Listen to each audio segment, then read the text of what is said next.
तो hello guys, subscribe करना मेरे आईडी को। और डे 2 का व्लॉग शूट कर रहा हूँ। तो आज मैं आया हूँ ड्यूटी पे। जो मेरे ड्यूटी पर जो सीन दिखाता हूँ क्या क्या है।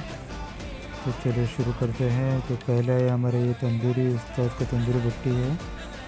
ये तंदूरी रोटी वोटी बनता है। तो थोड़ा आगे आते हैं पाव जी काउंटर आया, एक चाट्स काउंटर है। अभी एक चाट्स काउंटर पे आया था। आगे जूस काउंटर है, एक चाट्स काउंटर है इतना बड़ा है।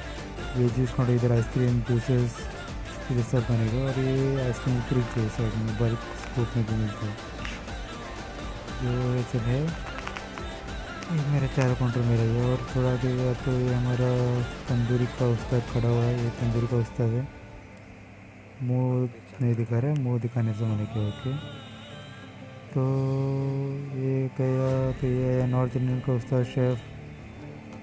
तो हो गया। अब ये चाइनीज़ का उस्ताद है। हेलो हाय बोलो hi. Yes thank you so much.